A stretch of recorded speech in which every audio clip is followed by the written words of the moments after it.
우리에게 복음을 전해준 미국이란 나라가 최근 세계 시민 의식을 상실하고 지구촌에 싸늘한 냉전을 만드는가 하면 우방들 위에 군림하는 이상한 나라가 되는 것 같아서 안타깝기 짝이 없습니다. 그러나 지난 250년 동안 미국이란 나라는 지구촌에서 가장 큰 축복을 받은 나라임에 분명합니다. 미국이 어떻게 이렇게 복받은 나라가 되었을까를 연구했던 어떤 사람이 0.3초의 기적이라고 하는 말로 표현을 했습니다. 미국인들의 일상 언어 가운데 26%를 차지하는 단어 하나가 있습니다. Thanks, Thank you 하는 말입니다. 바로 이 한마디가 미국을 복된 나라로 만들었다고 평가했습니다. 하나님께서 우주 만물을 만드시고 에덴 동산을 지어 그 가운데에 아담과 하와를 살게 했습니다. 그리고 이 모든 동산을 네가 가져라, 다스리라, 그리고 모든 실과를 먹어도 좋다 말씀했습니다. 그리고 꼭 하나를 먹지 말라 말씀했지요. 이 선악과를 통하여 하나님은 하나님이 될 것이고 영원히 사람들의 경배를 받게 될 것이다.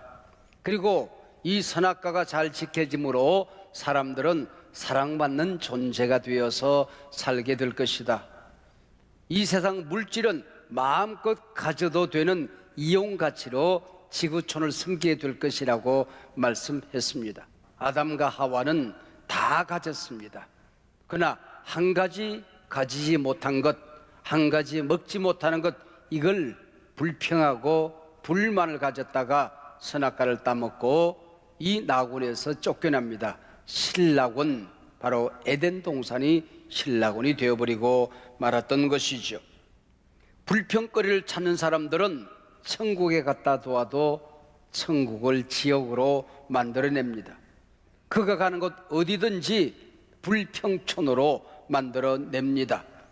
가정에서도 내 부모는 왜 남들 부모처럼 부여롭지 못하고 잘나지 못했을까? 불평하는 자녀들은 복을 받을 수가 없지요.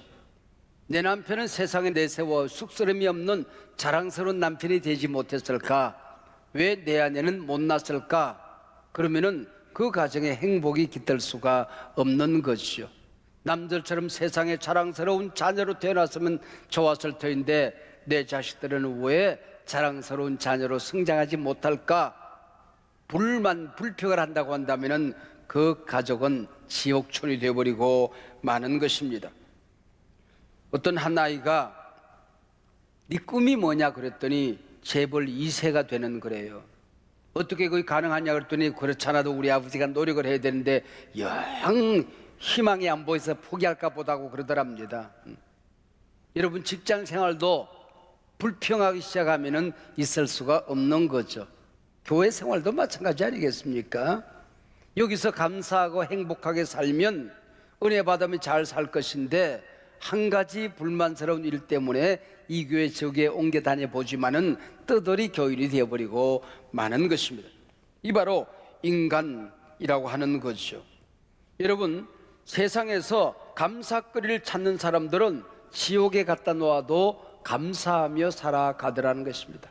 천국을 만들어내더라고 하는 겁니다.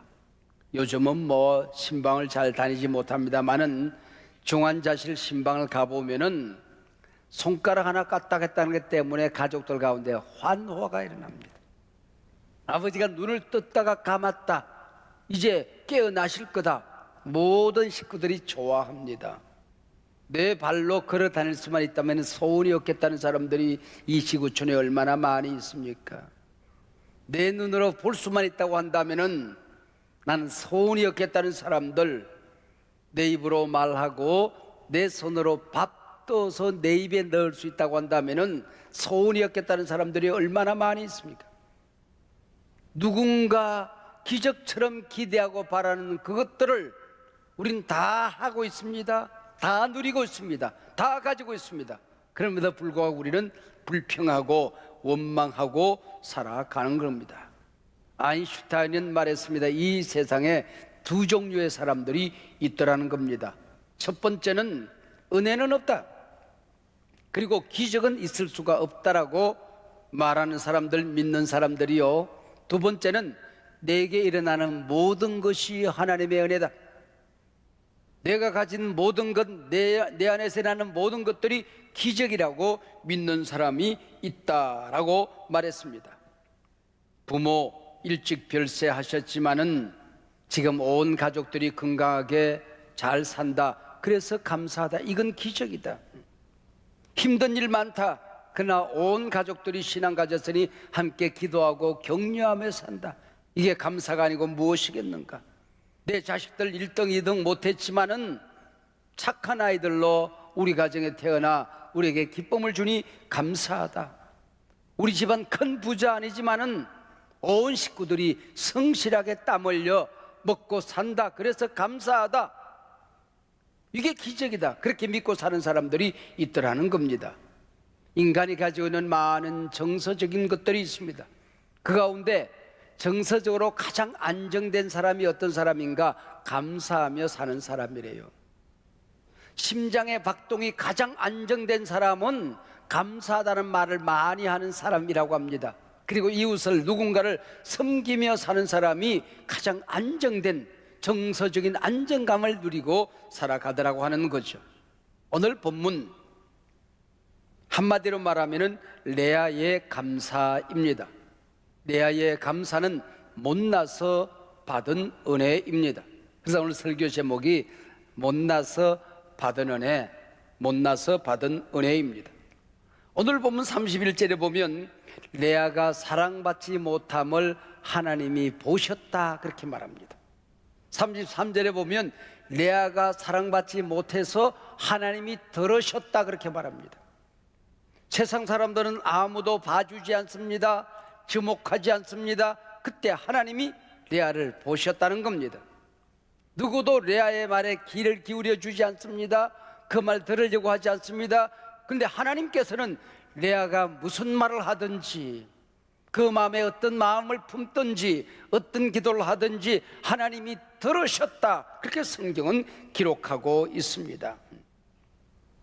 여기 사랑받지 못했다고 하는 성경의 세노아라고 하는 말은 참 재미있습니다. 사람들이 충분히 싫어할 만했다, 그런 뜻이에요. 어지간히도 못생겼다는 얘기지요. 그 아버지 라반은 이 첫째 딸 레아가 시집가서 가정을 이루고 살 것이라고 기대조차 하지를 않았습니다. 야곱이 둘째 딸 라헬을 사랑했습니다. 그런데 결혼식을 하고 첫날 밤에 들어가서 보니까 잠자리에 자고 새벽에 일어나 보니까 라헬이 아니라 레아입니다. 깜짝 놀랐죠.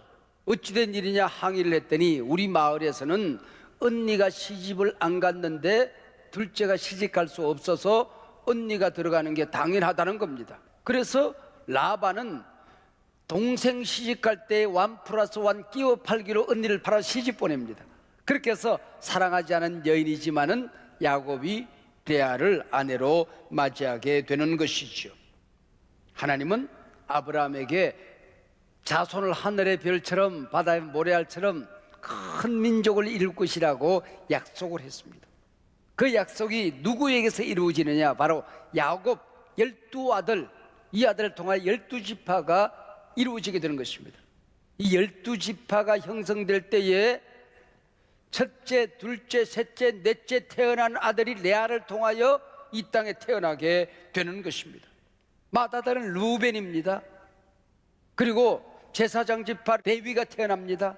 왕족 유다가 바로 이 레아의 몸에서 태어나는 것입니다. 구원 계보가, 구원의 물줄기가 이 못난이 레아를 통하여 이어지게 되는 것이죠. 이 세상에도 영웅 호글들이 있습니다. 성경에도 영웅들이 있지요. 하나님의 역사를 크게 감당했던 우리 기적 같은 인물들이 있습니다. 세상의 영웅과 성경의 영웅은 차이점이 있어요. 세상의 잘난 영웅들은 잘난 사람들이 자기 자신이 얼마나 잘났는가를 증명하며 사는 이야기입니다. 그러나 성경의 영웅들, 기독교 역사의 영웅들은 약한 자들이, 잘난 구석 없는 사람들이, 못난 사람들이 하나님의 은혜로 얼마나 큰 역사를 감당하며 살았는가 하는 것입니다. 왜요? 그래야만이 하나님이 얼마나 크신 분인가, 하나님이 얼마나 사랑스러운 분이신가, 하나님이 얼마나 은혜로운 분이신가를 드러내겠기 때문이지요. 사도 바울은 하나님은 내가 얼마나 못났는가를 아시고 나를 하나님의 일꾼으로 삼으셨다고 얘기했습니다. 얼마만큼 못났느냐? 만삭되지 못한 자와 같다. 7푼이 8푼이었다는 것입니다. 그리고 나는 구원받을 자격이 전혀 없는 존재, 죄인 중에 괴수였는데 하나님이 나를 구원하여 하나님의 복음을 전가하는 사역자로 쓰셨다고 하나님 앞에 영광을 돌리는 것입니다. 하나님의 약한 것이 인간들의 강함보다 훨씬 더 강하다는 것입니다. 하나님의 가난한 것이 인간의 부여보다도 훨씬 더 부여롭다는 것입니다. 이게 구원이라고 하는 것입니다. 구원은 잘난 사람들이, 의로운 사람들이, 똑똑한 사람들이 받는 것이 아니고 하도 못나서 공짜로 구원을 주어 하나님의 자녀 삼으시는 역사라고 사도 바울은 고백하고 있는 것입니다. 여러분, 세상은 많이 배워야 쓰임을 받습니다. 세상 사람들은 잘난 사람들을 찾습니다. 세상 사람들은 건강한 사람을 면접 보고 쓰려고 합니다. 그러나 하나님은 나는 병든 자를 위하여 이 땅에 왔다, 난 치유자다 말씀하십니다. 나는 죄인들에게 필요한 존재다, 구세주다 말씀하시는 것입니다.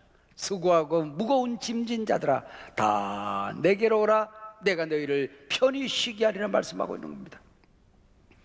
여러분, 큰 교회라고 다 좋은 교회는 물론 아닙니다. 그러나 한국 교회가 막 부흥될 때에 하나님 앞에 큰 교회를 이루도록 쓰임받은 사람들은 한결같이 병약한 사람들이었어요. 이게 아이러니 아닙니까? 한경직 목사님, 저영기 목사님, 옥하는 목사님, 김삼환 목사님, 하영조 목사님, 대구의 이상근 목사님, 다 죽다 살아난 사람들입니다. 이 병약한 사람들을 통하여 하나님의 부흥의 큰 불꽃을 일으키며 살았다는 것입니다. 왜요? 하나님은 약한 자를 들어 쓰신다는 것이죠. 그래서 감사하며 사는 것입니다. 그 사람 앞에 찬송하며 사는 것입니다. 잘난 사람들이 잘난 역사를 이루게 되면은 교만하겠지요. 교만할 것이 없습니다. 죽다 살아난 거예요. 일본의 우츠무라 간조는 말했습니다. 내가 받은 은혜가 당연하다고 생각하는 것이 저주다라고 말했습니다. 이런 사람들은 감사하지 않더라는 거예요. 그 대신 내가 받은 은혜는 내가 자격이 있어서 받은 것 아니다, 하나님의 은혜다, 감사하다, 축복이다. 이게 바로 하나님 앞에서 얻은 진정한 은혜요, 감사라고 하는 겁니다. 야곱은 사랑하는 아내 라헬과 주로 살았겠죠. 근데 라헬이 아이가 없습니다. 아마 이 당시에는 일단 아내로 맞이하면 얼마 만에 한 번씩이라도 이 아내와 잠자리를 같이 해야 되는 어떤 그런 내규가 있었던 것 같아요. 매일같이 라헬과 사는데 라헬은 아이가 없습니다. 몇 달에 한 번씩 레아의 방에 들어갔다 나오면 아이를 갖게 되는 겁니다. 첫 번째 태어난 아이 이름이 루벤입니다. 그 이름의 뜻이 보라, 아들이다, 그런 뜻이에요. 보라, 아들이다. 감탄사입니다. 보라는 감탄사입니다. 감탄을 하는 여인, 감격을 하는 여인, 감사를 하는 여인이 바로 이 레아였던 것이죠. 못나서 은혜 받으면 감격이 있는 거예요. 감사가 있는 거예요. 법궤가 예루살렘 성으로 돌아올 때에 다윗 왕은 춤을 춥니다. 너무너무 좋아서 온 매무새가 흩어집니다. 바짓가랑이가 흘러내려옵니다. 왕후가 임금이 채통머리 없이 백성들 앞에서 온 매무새가 흩어지는 것도 모르고 바짓가랑이가 흘러내리는 것도 모르고 임금이 채통머리가 없다고 비난을 합니다. 그때 다윗 왕이 뭐라 그럽니까? 그대는 앞으로 아이를 가질 수가 없을 것이요, 저주해버립니다. 무슨 말일까요? 감동이 없는 여인, 감사가 없는 여인, 감격을 모르는 여인과는 잠자리를 같이 하고 싶지 않다는 것입니다. 레아는 못난 대신 작은 은혜 받고 감사할 줄 아는 여인, 감동할 줄 아는 여인, 감격이 있는 여인이었던 거죠. 그리고 두 번째 아이가 태어납니다. 그 아이 이름이 시몬입니다. 하나님이 들으셨다는 것입니다. 영적인 자신감을 얘기하는 것입니다. 내가 하나님께 기도하면 하나님은 들으신다. 당당함을 얘기하는 것이요. 내가 가면 길이 된다. 내가 가면 문이 열린다. 내가 하나님께 부르짖으면 기도하면 하나님이 들으신다. 들으심, 시므온이라고 이름을 짓게 되는 것입니다. 세 번째 아이가 태어납니다. 레위 지파입니다. 제사장 지파 아닙니까? 연합이라고 하는 뜻입니다. 너희들은 사람과 사람의 연합이 중요하고 세상과 연합이 중요한지 모르지만 나는 적어도 하나님과 연합, 이게 내 재산이다. 하나님과 내가 일치되어 살아가는 것, 하나가 되어서 살아가는 것, 이게 내 재산이다. 이거 역시 영적인 자산을 알고 살았던 사람이죠. 내가 하나님과 연합되어 온 것을 내 남편이 알게 되면 내 남편도 나를 소중히 여길 것이다. 남편과 나도 연합되는 날이 있을 것이다. 바로 그게 제사장 지파 레위 아닙니까? 그리고 네 번째 아이가 태어납니다. 그 아이 이름이 유다입니다. 유다. 왕족입니다. 왕족. 그래서 레아는 승리를 선언하는 것입니다. 4대 빵, 승리 선언. 그 당시에 조 바이든이었던 모양이죠. 승리 선언 해버리는 겁니다. 여러분, 그리고 태어난 아들이 유다 지파인데 그 유다 지파를 통하여 다윗 왕이 태어나요. 그뿐이겠습니까? 아기 예수님이 유다 지파에서 태어납니다. 그뿐이겠습니까? 우리가 구원을 받습니다. 예수를 믿어서 우리 모든 자손들이 못난이 레아의 몸에서 태어난 유다를 통하여 우리가 구원을 받게 되는 것입니다. 유다 자손의 왕중의 왕 예수 그리스도를 통하여 우리가 구원을 얻는 것 아닙니까? 못나서 받은 은혜, 이게 바로 레아였습니다.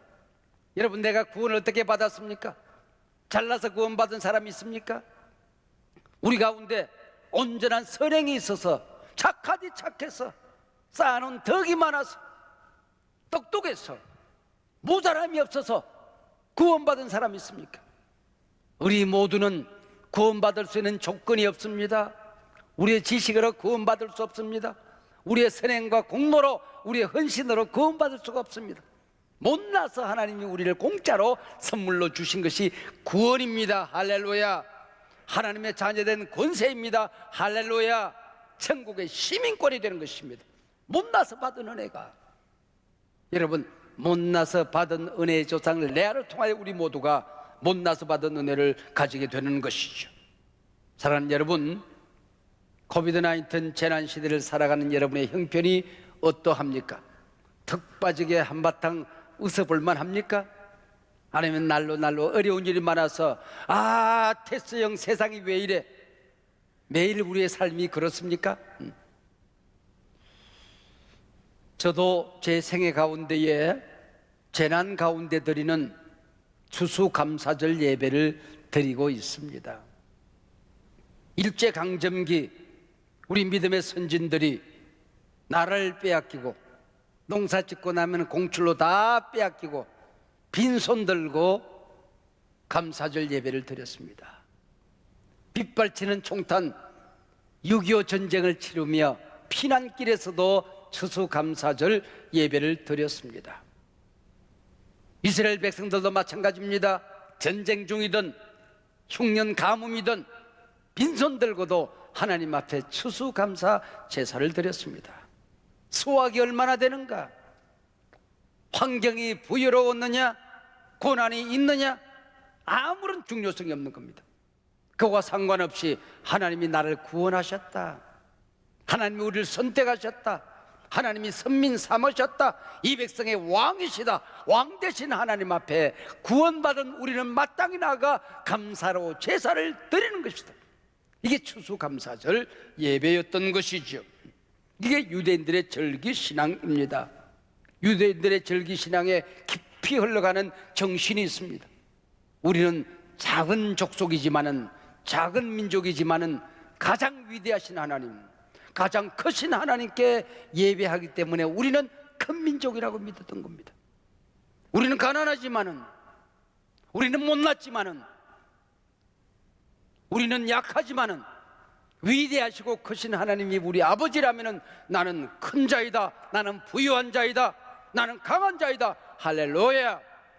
이 믿음이 전 세계 인구의 0.23%밖에 안 되는 이 유대인들이 노벨상의 23%를 가지고 있습니다. 우리는 작은 자이지만은, 못난 족속이지만은, 약한 족속이지만은 위대하신 하나님의 선택을 받은 족속이다. 그렇기 때문에 우리는 위대한 족속이라고 믿고 살아가는 것입니다. 여러분 믿으시길 바랍니다. 세상의 어떤 고난도 시련도 여러분을 무너뜨릴 수가 없을 것입니다. 하나님은 재난보다 크신 분입니다. 믿어주시면 아멘. 여러분, 우리가 감당할 시험 밖에는 하나님께서 시험을 허락하지 않습니다. 여러분 가정에 어떤 어려움이 있어도, 지금 코비드-19 어떤 위기와 어려움이 있어도 여러분은 능히 감당해 낼 것입니다. 고난보다 큽니다. 재난보다 여러분은 강합니다. 하나님이 우리와 함께 계시기 때문에. 할렐루야. 제가 살아온 지난 세월 되돌아보면 나는 왜 이렇게 하나님의 은혜를 받았을까? 순간순간 하나님이 왜 이리도 나를 사랑하나 싶을 때가 참 많이 있습니다. 연속극 보면 그런 말 나오잖아요. 내가 이런 복을 받아도 되나 싶다고. 정말 그럴 때가 있어요. 근데 내가 잘나서 받은 복이 하나도 없습니다. 내가 받은 복을 가만히 생각해보면 하도 못나서, 하도 가진 것이 없어서, 붙들 끈이 없어서, 세상에 도와줄 사람이 없어서 하나님이 나를 도우셨고 나를 쓰셨고 하나님이 내게 복을 부어 주셨던 못나서 받은 복이었습니다. 저는 6.25가 끝나가는 끝자락에서 태어났습니다. 제가 이 땅에 태어날 때 우리와 같은 세대에 태어나신 분들, 지구촌에서 가장 가난한 나라가 우리나라였습니다. 유엔에 가입된 125개 나라 가운데 1등으로 가난한 나라가 바로 대한민국이었습니다. 그리고 제가 태어난 고장은 경상남도 거창이라고 하는 곳입니다. 여러분, 6.25 때에 가장 뼈아픈 상처가 있는 고장이 거창 아닙니까? 거창 사건. 여러분, 제가 태어날 무렵에는 마을 사람들이 반목합니다. 서로 경계합니다. 살벌한 마을들이었습니다. 그 고장에서 태어났어요. 그 고장에서 가장 작은 초라한 불쌍한 가정에서 저는 태어났습니다. 초등학교 졸업 못하면 아무리 못생겨도 중학교 갈 걱정합니다. 중학교 졸업하고 나면 고등학교 다 가던 때였습니다. 그러나 나는 초등학교 졸업 맞고 남의 집 머슴살이로 출발을 했습니다. 중학교 갈 길이 막막했습니다. 중학교 졸업했지만 고등학교 갈 수 있나 싶었습니다. 고등학교 졸업할 무렵 되니까 집안 어른들이 왔어요. 주일날 오후에. 너는 대학 갈 생각하지 말아라. 너희 어머니 고생할 만큼 고생했다. 이제 네가 일해야 된다. 네가 농사 지어야 된다. 그리고 네가 공부를 하니 시험 봐서 면석이 돼야 된다. 면석이 하고 농사 지으면서 이 동네 살아야 된다. 제가 대학 갈까 봐서 벌벌 떨던 우리 집안이었습니다. 여러분, 그런 제가 공부할 만큼 했습니다. 밥 굶어 본 적 없습니다. 옷 벗어 본 적 없습니다. 이게 하나님의 은혜가 아니고 또 무엇이겠습니까? 내가 받은 은혜는 못나서 받은 은혜입니다. 붙들 끈이 없어서 하나님 붙들고 살았습니다. 어디 가서 구할 데가 없어서 하나님께만 기도했습니다. 하나님과 친했습니다. 그게 내가 받은 은혜입니다. 지금까지 지내온 곳 주의 크신 은혜라. 이게 제가 고백하는 찬송 아닙니까? 주의 귀한 은혜 받고 일생 빚진 자들의 오늘 추수 감사절 예배를 통하여 오늘 당당한 영적인 자신감을 가지시기를 바랍니다. 세상의 고난과 시련과 재난이 우리를 엄습하지 못할 것입니다. 나는 약하지만은 온 세상의 창조자가 되시고 운행자가 되시고 강하고 강하신 하나님이 우리 아버지가 되시기 때문에 이 세상에 당당히 정복하며 살아가게 될 줄로 믿습니다.